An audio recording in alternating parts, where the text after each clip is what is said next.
वालेकुम साईं, मां वटि कंहिं दोस्त जा अमानत रोक रक़म आहे ऐं चई त मां हिन टाइम ते तोखां वठंदुमि, मूंखां का एमरजेंसी अची वञे त उहा रक़म इस्तेमालु करे सघूं था। पोइ माण्हू चए थो रक़म अमानत जी मिलियल आहे, अमानत अची ॾिनई बाबा हे 2 लख रुपया या 5 लख रुपया तूं पाण वटि अमानत रख, हाणे चए थो एमरजेंसी थी वई आहे, उनजी रक़म तव्हांजे लाइ इस्तेमालु करणु जाइज़ न आहे। हा, हिकिड़ी सूरत में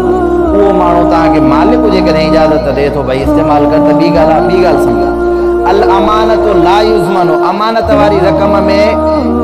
हाणे तव्हांखे मां 5 लख रुपया अमानत ॾिना,